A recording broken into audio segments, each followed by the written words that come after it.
Hello my dear student, कैसे हैं आप सभी। आप लोगों के कमेंट्स का बहुत ही बेसब्री से इंतज़ार रहता है। पिछले कुछ दिनों से कमेंट्स आ रहे थे कि सर पहला नोबेल पुरस्कार, दूसरा नोबेल पुरस्कार, फिर किसी क्षेत्र में विशेष रूप से दिए गए पुरस्कार के विषय में बताइए। तो आज मैं आप लोगों के लिए इसी तरह से नोबेल पुरस्कार प्राप्त करने वाले महान हस्तियों के विषय में आपको बताने जा रहा हूं, जिन्होंने अलग अलग क्षेत्र में ये पुरस्कार प्राप्त किए हैं। और बड़ा ही गर्व होता है हमें इन सभी महान विभूतियों पर, जिन्होंने अपना सर्वश्रेष्ठ योगदान अपने भारत के इतिहास में दिया है। और न जाने कितने ही ज़्यादा प्रतिभाशाली लोग इस क्षेत्र में आ गए हैं। आप लोगों को इन सभी से प्रेरणा लेते हुए आगे बढ़ना है। और इसके साथ हम आपको और भी महत्वपूर्ण क्वेश्चन बताएंगे इसी वीडियो के तहत, जो आप लोगों को दिलचस्प तरीके से आपकी जीके नॉलेज को और भी ज़्यादा इंक्रीज करने में आपकी मदद करेगा। अब जिस तरह से सिचुएशन चल रही है उसके माध्यम से मैं आप लोगों को बता रहा हूं कि चाहे हमारे देश में कोई भी डिपार्टमेंट हो या कॉरपोरेशन हो या फिर सरकार हो, ज़्यादा से ज़्यादा जो वैकेंसीज हैं वो टेक्निकल हैंड में निकल रही हैं।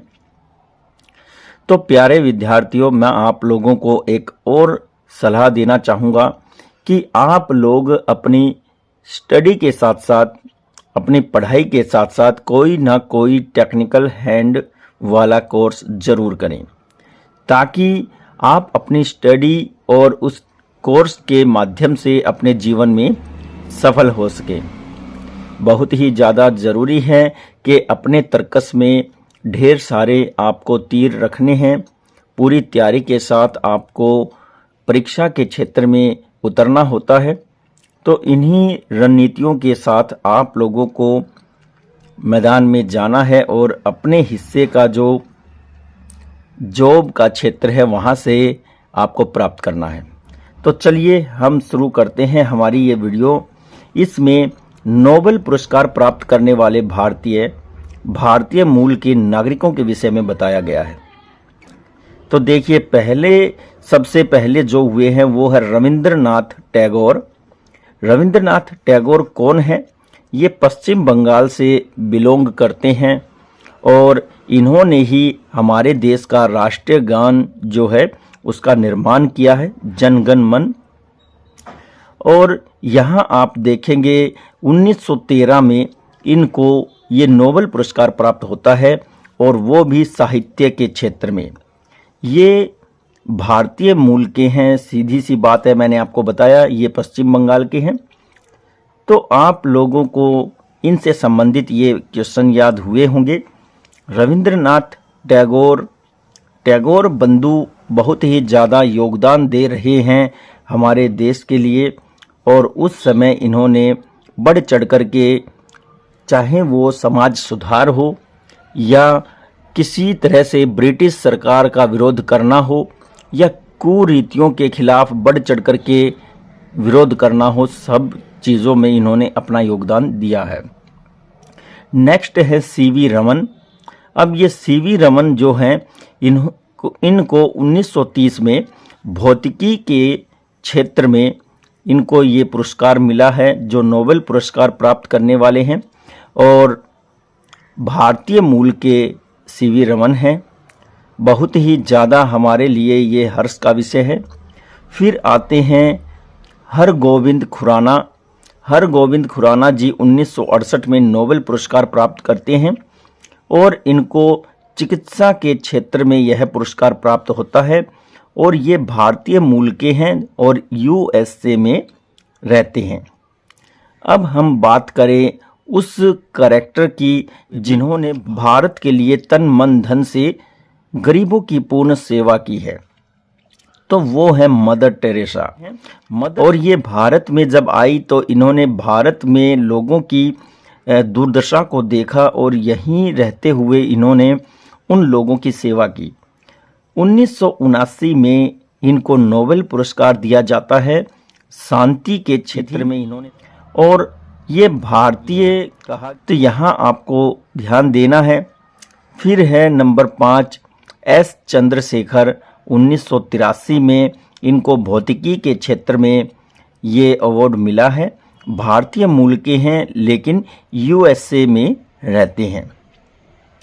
फिर हम आपको बताते हैं कि एक पुरस्कार अमर्त्य सेन को मिला है 1998 में, और अर्थशास्त्र के क्षेत्र में इनको ये पुरस्कार मिला था।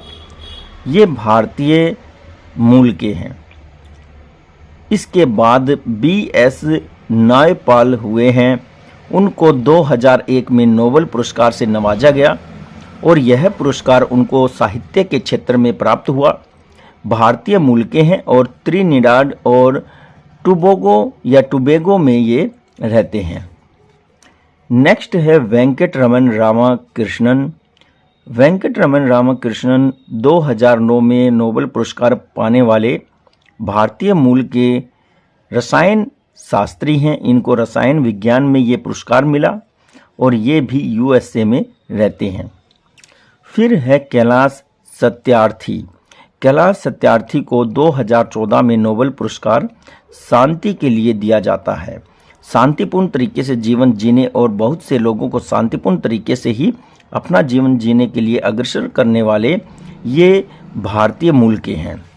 तो डियर स्टूडेंट, ये नोबेल पुरस्कार के विषय में कुछ स्टूडेंट्स ने हमें पूछा था कि सर इन सभी व्यक्तियों को जो नोबेल पुरस्कार मिले हैं वो किस किस वर्ष में मिले हैं, तो वो मैंने आप लोगों को प्रोवाइड करवाया है कि किस किस वर्ष में इनको पुरस्कार मिले हैं, और साथ में मैंने आप लोगों को यह भी प्रोवाइड करवाया है कि किस क्षेत्र में इनको ये जो पुरस्कार है वो प्राप्त हुए हैं। अब आगे देखते हैं। तो यहाँ पर भारत में महारत्न कंपनियां हैं, और ये कंपनियां 8 हैं। अब ये महारत्न कंपनियां क्या होती हैं, तो सबसे पहले मैं आप लोगों को बता देना चाहता हूं कि हमारे देश में यूँ तो हजारों लाखों कंपनियां हैं, छोटी बड़ी कंपनियां हैं। किसी का अपने ही देश में जाल बिछा हुआ है, तो किसी कंपनी का 2-3 देशों तक या कुछ और ज़्यादा देशों तक जाल बिछा है, तो किसी कंपनी का अपना व्यापार पृथ्वी के हर एक कोने में फैला हुआ है, और बहुत से ऐसी कंपनियां हैं जो लघु स्तर पर चल रही हैं। तो यहाँ पर हम महारत्न कंपनियों की बात कर रहे हैं। तो हमारे पूरे देश में कुल मिलाकर के 8 महारत्न कंपनियां हैं। इनमें से एक है भारतीय इस्पात प्राधिकरण, यानी कि स्टील अथॉरिटी इंडिया लिमिटेड। तो यहाँ आप लोगों को देखना है, यह स्टील के क्षेत्र में अपना सिक्का जमा चुकी है और भारत से अनुदान प्राप्त है। इसके सभी जो कारखाने हैं वो भारत और भारत से भी बाहर तक फैले हुए हैं, ज़बरदस्त लीड लिए हुए है। यह इन 8 कंपनियों में भी सबसे ऊपर है सेल। इसके बाद नंबर आता है यहाँ पर तेल एवं प्राकृतिक गैस निगम का, ONGC।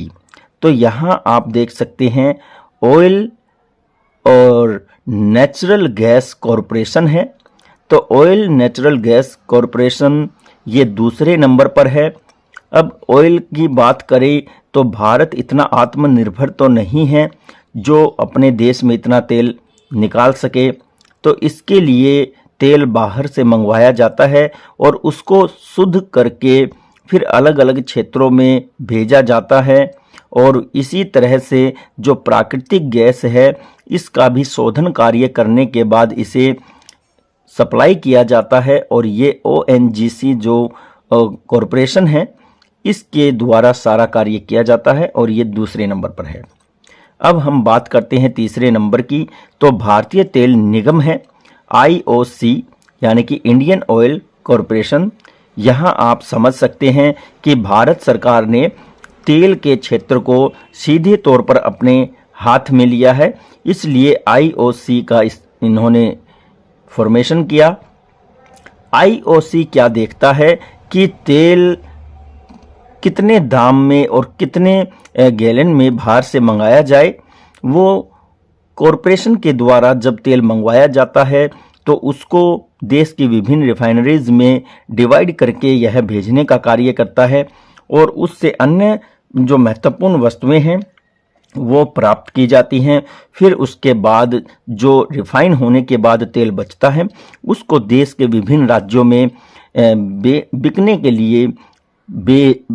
के लिए भेज दिया जाता है। और यही जो दाम होते हैं पेट्रोलियम के, वो भी निर्धारित करने का काम करता है। नेक्स्ट अगर हम बात करें राष्ट्रीय ताप विद्युत निगम, तो राष्ट्रीय ताप विद्युत निगम एनटीपीसी, तो यहाँ नेशनल थर्मल पावर जो कॉरपोरेशन है उसकी बात कही गई है। नेशनल थर्मल पावर कॉरपोरेशन यह हर राज्य में आपको देखने को मिलेगा और ये ज़्यादा से ज़्यादा जो स्थापित किए गए हैं ये ज़्यादातर कोयले पर निर्भर होते हैं। फिर इसी तरह से इसके माध्यम से जो हमारे देश के अंदरूनी गांव हैं वहां तक हर घर में बिजली पहुंचाने का कार्य सरकार के द्वारा संपन्न किया जा चुका है। इसी तरह से यह एक अर्ध सरकारी कॉरपोरेशन है। इसमें सारी की जितनी भी रूल्स होते हैं वो सभी सरकार के द्वारा तय किए जाते हैं। एनटीपीसी यह एक बहुत ही ज़्यादा रोजगार देने वाला डिपार्टमेंट है। इसमें हमारे युवा टेक्निकल हैंड से काफ़ी मात्रा में लगते हैं, जैसे कि आईटीआई, बीटेक और पॉलिटेक्निक जो करते हैं वो अच्छे पदों पर यहाँ ज्वाइन करते हैं।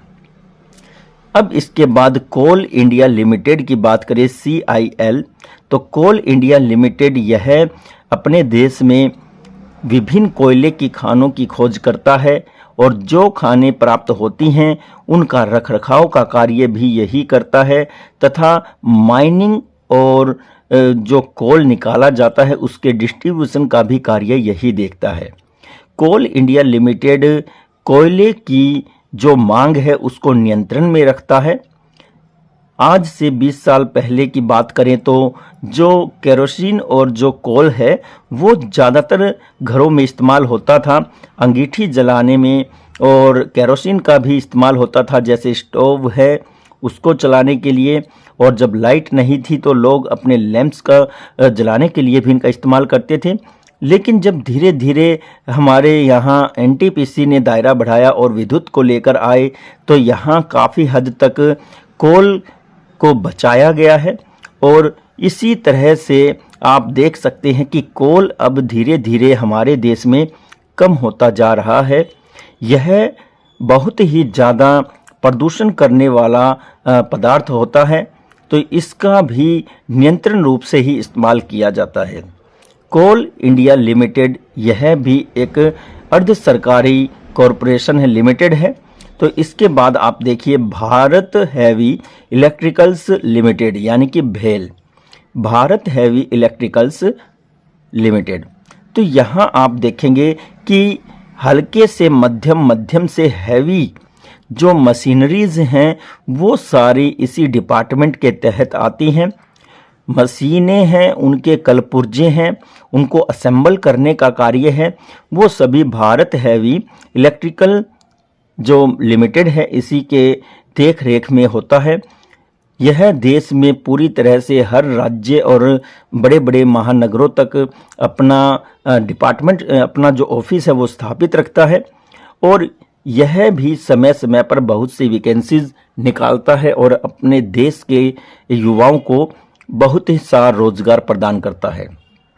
अब हम बात करें तो गेल इंडिया लिमिटेड की। गेल इंडिया लिमिटेड है, यह भी अर्ध सरकारी है और इसका भी कार्य बहुत ही सराहनीय रहता है। गेल इंडिया लिमिटेड औद्योगिक जगत की रीढ़ के समान ही माना जाता है। इसने अपने देश के साथ साथ आसपास के जो पड़ोसी देश हैं उन देशों तक भी बहुत सी ऐसी इकाइयां स्थापित की हैं जिससे हमारे देश को बाहर से जो करेंसी है, जो आमदनी है, वो प्राप्त होती है। तो यह उद्योग भी अपनी तरफ से बहुत योगदान देता है भारत की अर्थव्यवस्था में। अब हम बात करते हैं 8वीं जो महारत्न कंपनी है, वो है भारत पेट्रोलियम कॉरपोरेशन लिमिटेड, यानी कि BPCL. BPCL Bharat petroleum corporation limited है। यह कच्चे पेट्रोल से प्राप्त होने वाले पदार्थों का किस तरह से इस्तेमाल करता है और उससे जो निर्मित होती हैं विभिन्न वस्तुएं, उनको मार्केट में भेजने का ये कार्य करता है।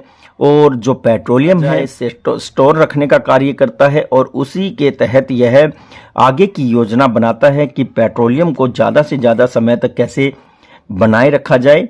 और ये जो कॉरपोरेशन है, इसमें पेट्रोलियम की नई नई संभावनाओं को खोजने का कार्य किया जाता है। देखा जाता है कि कहीं हमारे देश में कोई ऐसा क्षेत्र और है जहां पर पेट्रोलियम को खोज निकालने की संभावनाएं हों। तो बहुत ही दिलचस्प ये हमारी 8 महारत्न कंपनियां हैं। इसके बाद हम देखते हैं, अब डियर स्टूडेंट, आप लोगों के लिए कुछ क्वेश्चन हैं पुस्तकों से संबंधित। पुस्तक हैं, उनके लेखक हैं, कौन इनको छापता है। तो देखिए, पहली पुस्तक है इनग्लोरियस एम्पायर। इनग्लोरियस एम्पायर एक पुस्तक है और इसके जो लेखक हैं वो है शशि थरूर। शशि थरूर के द्वारा इस पुस्तक को लिखा गया है, जो कि विभिन्न राजनीतिक तथ्यों के साथ हमारे समाज के सामने प्रस्तुत की गई हैं। किस तरह से शासन व्यवस्था का इसमें जिक्र किया गया है। इस पुस्तक को पढ़ने से ही शासन प्रणाली के विषय में काफ़ी कुछ पता चल जाता है। दूसरी पुस्तक है the minority of utmost happiness, और ये जो पुस्तक है, इसके रचयिता है अरुंधति रॉय। अरुंधति रॉय बड़े ही प्रतिष्ठित और चर्चित जाने माने नाम हैं। इन्होंने काफ़ी पुस्तकें लिखी हैं, उन्हीं में से एक यह महत्वपूर्ण पुस्तक है the minority of utmost happiness. तो किस तरह से खुशियां प्राप्त की जा सकती हैं, कम से कम जो लागत होती है उसमें ज़्यादा से ज़्यादा खुशी प्राप्त करने की बातें ये बताते हैं। इसके साथ ही नेक्स्ट जो पुस्तक है वो है the coalition years. Coalition years क्या होते हैं? ये गठबंधन से संबंधित शब्द है और इसमें ईयर लिखा है 1996 से 12, यानी कि 1996 से लेकर के 2012 तक, और इसके लेखक प्रणब मुखर्जी हुए हैं। बड़े ही ज्ञाता हैं और इन्होंने बहुत ही श्रेष्ठ यहाँ पुस्तक लेकर के आए हैं, जिसमें कोलिएशन के विषय में बताया है। यानी कि जो बातें इन्होंने देखी हैं, समझी हैं और उनमें क्या प्रॉब्लम थी, उनका समाधान क्या हो सकता था, वो सब ये इन पुस्तक में वो लिखते हैं। तो बड़े ही ग्रेटफुल यहाँ पर पुस्तकें आप लोगों के लिए। आप लोग इन पुस्तकों और उनको पब्लिश करने वाले लोगों के नाम ज़रूर याद रखें, क्योंकि इनसे संबंधित आप लोगों से कभी ना कभी कोई ना कोई क्वेश्चन पूछा जा सकता है। अब कुछ बातें यहाँ से भी। कर्नाटक संगीतकार डॉक्टर MS सुब्बुलक्ष्मी के जन्म शती कार्यक्रमों के तहत प्रदर्शनी कुरई ऑन रूप Illai MS life in music का नई दिल्ली में आयोजन। तो यहाँ पर आपने नाम तो सुना ही होगा कि एक कर्नाटक की जो सुप्रसिद्ध संगीतकार डॉक्टर MS सुब्बुलक्ष्मी हुई हैं। जैसे हम लता मंगेशकर जी को स्वर कोकिला मानते हैं, उसी तरह से साउथ में ये स्वर कोकिला के रूप में जानी जाती है। संस्कृत मंत्रालय के तत्वाधान में हुई इस प्रदर्शनी का उद्घाटन उपराष्ट्रपति श्री M वेंकैया नायडू ने किया। तो यहाँ पर उपराष्ट्रपति जी के द्वारा जो संस्कृति मंत्रालय के तत्वाधान में ये प्रदर्शनी जो की गई थी उसका उद्घाटन किया था। डॉक्टर सुब्बलक्ष्मी भारत रत्न से सम्मानित होने वाली प्रथम भारतीय संगीतकार थी। तो यहाँ आपको ध्यान देना है कि पहली भारतीय जो महिला संगीतकार थी वो डॉक्टर सुब्बलक्ष्मी थी, जो पहली बार भारत रत्न से सम्मानित हुई थी। वह संयुक्त राष्ट्र महासभा में प्रस्तुति देने वाली पहली भारतीय संगीतकार भी थी। तो संयुक्त राष्ट्र महासभा, जिसे हम यूएनओ बोलते हैं, वहां पर संगीत सेरेमनी जब हुई थी तो उसमें भारत की तरफ से पहली बार संगीतकार के रूप में इन्होंने अपना गायन सुनाया था और वहां पर बहुत ही ज़्यादा वाहवाही लूटी थी। तो भारत का नाम रोशन किया था। इस उपलब्धि को ध्यान में रखते हुए ज़्यादा से ज़्यादा लोगों के दिलों पर राज करने वाली इस बात को भी ध्यान में रखते हुए तथा इनका आचार व्यवहार और स्वभाव को देखते हुए भी, इनके कार्यों को देखते हुए भारत सरकार ने इनको भारत रत्न दे करके सम्मानित किया। अब हम इनके विषय में कुछ बात करते हैं, जैसे कि इनका जन्म कब होता है। इनका जन्म 1970 में मदुरई में होता है। तो बड़ा ही जबरदस्त आप लोगों के लिए इनके विषय में जानना रहेगा। फिर इनकी मृत्यु की बात करें तो इनका निधन 14 चेन्नई में होता है। अब भारत रत्न की बात करें कि इनको भारत रत्न कब दिया गया था, तो 1998 में इनको भारत रत्न से सम्मानित किया गया था। फिर इसके बाद हम बात करें संगीत नाटक अकादमी पुरस्कार, तो इनको ये पुरस्कार भी दिया जाता है, संगीत नाटक अकादमी पुरस्कार। तो 1956 में यह पुरस्कार इनको मिल जाता है। आगे अगर बात करें तो संगीत कला निधि पुरस्कार, इनको संगीत में कलात्मक तरीके से गाने के लिए महारत हासिल था, इसलिए इनको संगीत कला निधि पुरस्कार दिया गया 1968 में। फिर कालिदास सम्मान भी इनको मिलता है। कालिदास जो कि संगीत के सबसे बड़े ज्ञाता हुए हैं और इसी नाम से इस पुरस्कार को दिया जाता है। तो 1988 में इनको यह पुरस्कार मिलता है। फिर मैग्सेसे पुरस्कार, बहुत ही बढ़िया ये पुरस्कार काफ़ी समय से चला आ रहा है, मैग्सेसे पुरस्कार, और ये 1974 में इनको मिलता है। तो डियर स्टूडेंट, अब इससे ज़्यादा हमारे देश के लिए और क्या सम्मान हो सकता है। देखिए, ये हमारा ऐसा महान देश है जहाँ पर कल्पना चावला जैसे, मंगल पांडे जैसे और सुब्बलक्ष्मी जैसे संगीतकार, फिर इसी तरह से सुभाष चंद्र बोस जैसे ऐसे बहादुर जवान जो कि विदेश में जाकर के हिंदुस्तान आर्मी का गठन कर देते हैं। फिर इसी तरह से अभिनंदन जैसा एयरफोर्स का वो सिपाही जो शत्रु के हाथ में जाने के बाद भी वापस लौटते समय अपनी मूंछों पर ताव दे रहा था। और इसी के साथ ही वो टाइगर हिल, जहां कारगिल युद्ध के दौरान हमारे सिपाहियों ने दुश्मन से लोहा लिया था। और इसी के साथ ही अगर हम बात करें कि विभिन्न आपदाओं के समय में जब दूसरे देश, दूसरे क्षेत्र, विश्व के अन्य भागों में जब बिखर जाते हैं लोग, तो हमारे यहाँ समस्या और आपदाओं के समय में किस तरह से ये लोग एक रस्सी के रूप में ताकत बन जाते हैं। तो आप लोग समझ सकते हैं, बड़ा ही विविधताओं वाला ये एक विचित्र देश है। पृथ्वी पर अपनी ही तरह का एक अनोखा देश है। यहाँ पर प्रत्येक व्यक्ति अपनी रूप, रंग, बोल चाल, पहनावे से, वेशभूषा से और यहाँ तक कि विचारों से भी भिन्न तो होते हैं, लेकिन जब बात आन बान शान की आती है और हिंदुस्तान की आती है तो ये सारे भेद मिल करके एक सतरंगी रूप ले लेता है। और यही कलात्मक जो भारत में है, इसी के ही आगे पूरा संसार नतमस्तक हो जाता है, पूरा संसार नतमस्तक हो जाता है। तो आप लोगों को भी इसी तरह इन्हीं विभूतियों की तरह अपने क्षेत्रों को चुनना होगा और उनको चुनना ही नहीं है, उन पर इस तरह से आगे बढ़ना है कि कम से कम आप लोग इन लोगों के साथ याद करने लायक कोई ना कोई ऐसा कार्य जरूर करें कि हाँ, हम इन्हीं के ही जो पथ प्रदर्शक जो हमारे ये रहे हैं, इन्हीं के ही पद चिन्हों पर चलकर हम भी इस देश को आगे ले जा सकें। तो आप लोग इतना ज़्यादा इस चैनल के लिंक को शेयर करें कि ज़्यादा से ज़्यादा लोग इस चैनल से जुड़े। और अगर आपने अब तक इस चैनल को सब्सक्राइब नहीं किया है तो आप लोगों से हम रिक्वेस्ट करते हैं कि इसी तरह की ढेर सारी वीडियोस का नोटिफिकेशन भविष्य में प्राप्त करने के लिए इस चैनल को जल्दी से जल्दी आप सब्सक्राइब करें।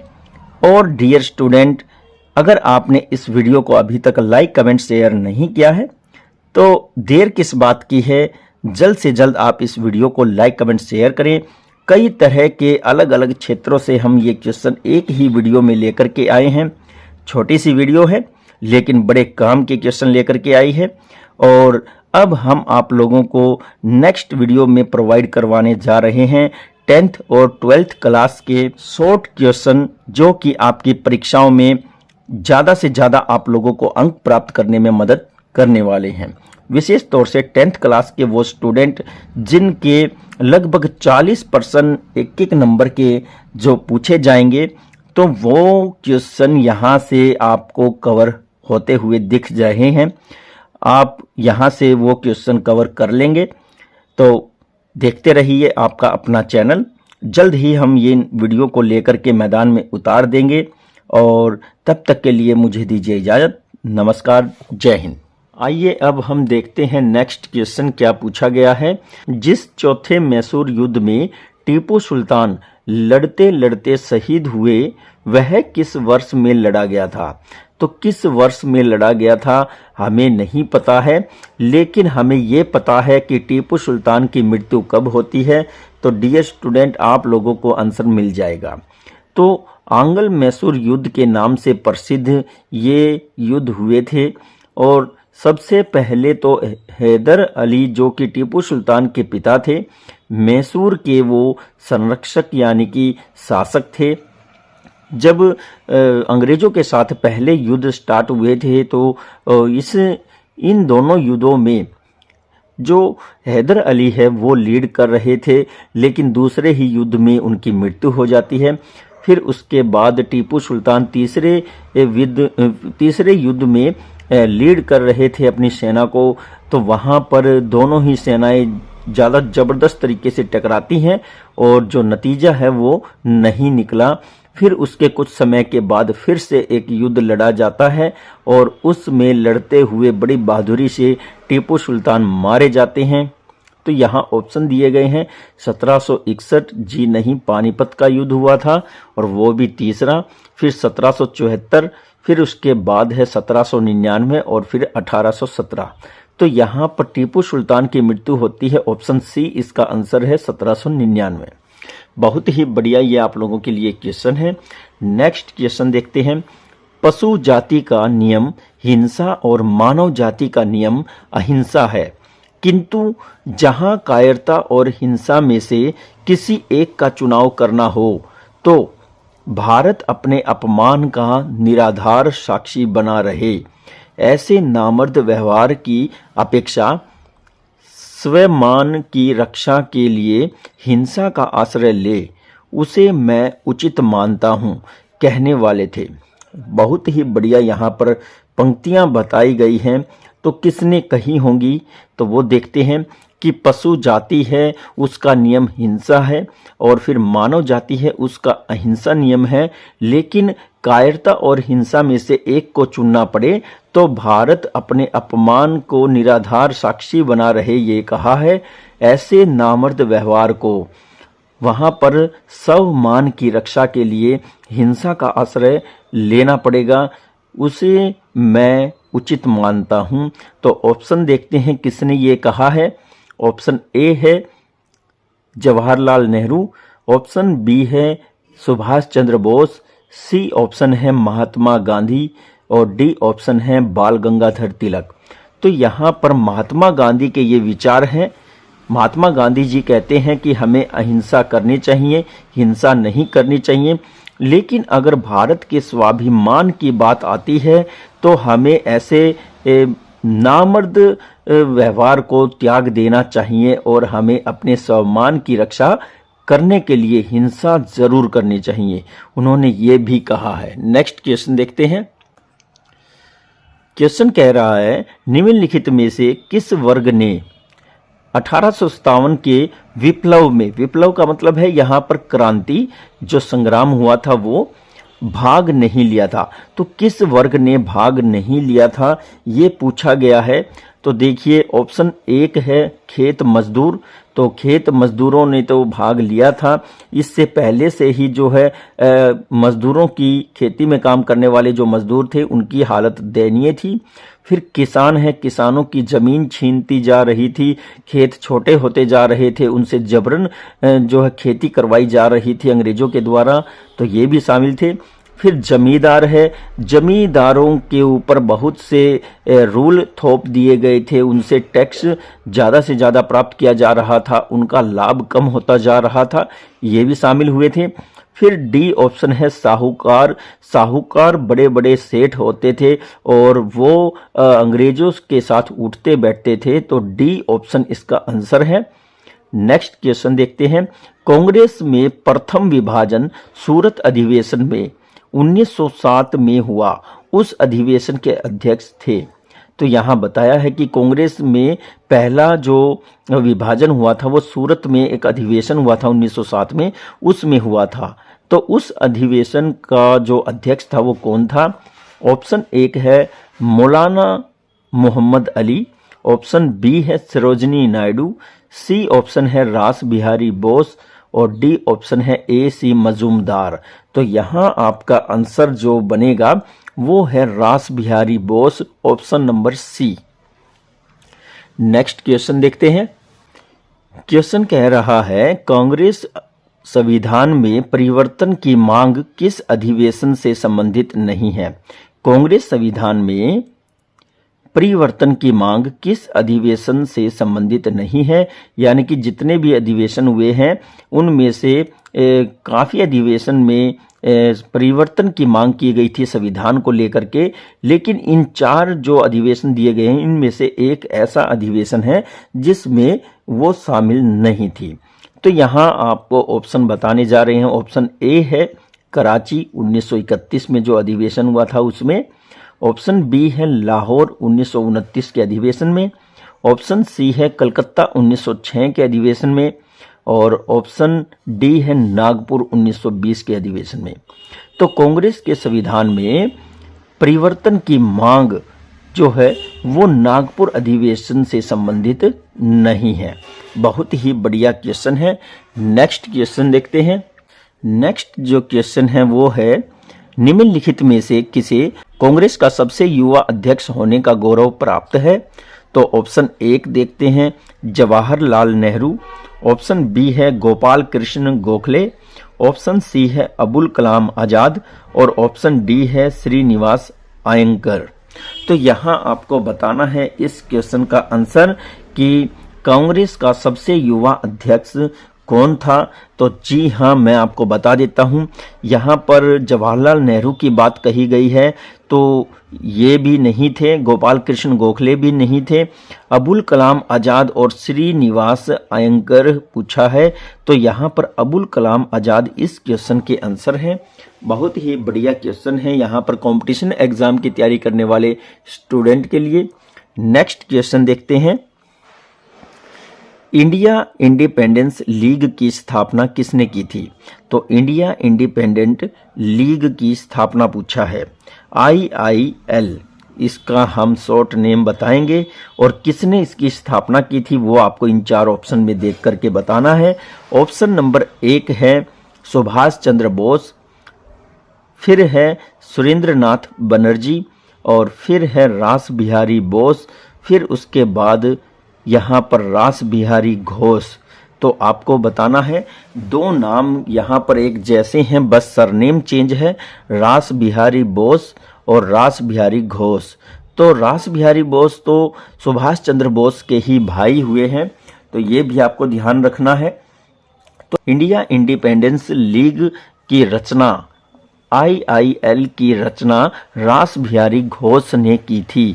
बहुत ही बढ़िया क्वेश्चन है और ये बड़े बड़े पढ़ने वाले स्टूडेंट को भी चक्कर में डाल सकता है। नेक्स्ट क्वेश्चन देखते हैं। क्वेश्चन कह रहा है, दादा भाई नौरोजी ने अंग्रेजों द्वारा किए गए किस कार्य को अनिष्टों का अनिष्ट की संज्ञा दी?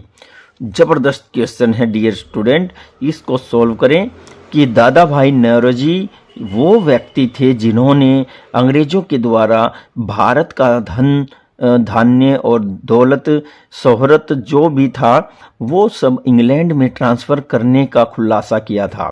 तो यहाँ पर उन्होंने ही on British rule in India पर एक पुस्तक लिखी है, तो ये भी आपको पता होगा। दादा भाई नौरोजी बड़े ही इंटेलिजेंट और बहुत ही ज़्यादा एजुकेटेड व्यक्ति थे।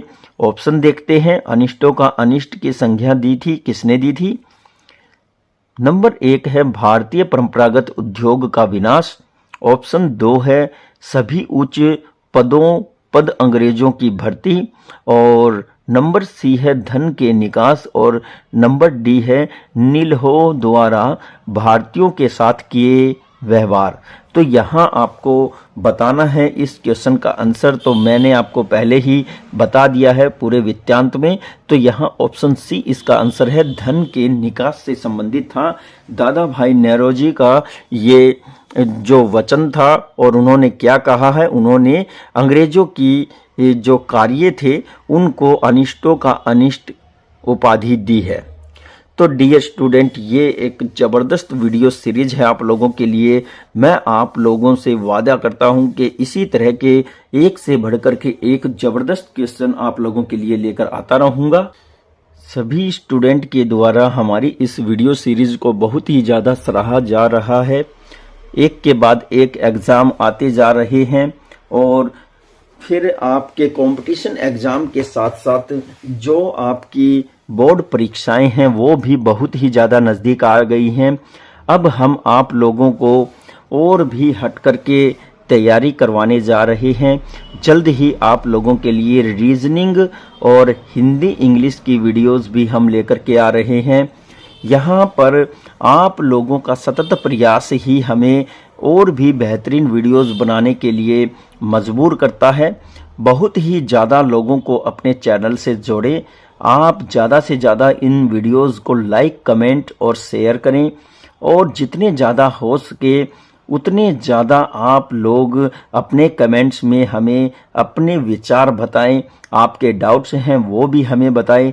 जितने भी न्यू स्टूडेंट इस वीडियो को देख रहे हैं वो सबसे पहले तो इस चैनल को सब्सक्राइब करें ताकि फ्यूचर में जो भी हम महत्वपूर्ण वीडियोस अपलोड करते हैं उनका नोटिफिकेशन आप लोगों को समय से मिलता रहे।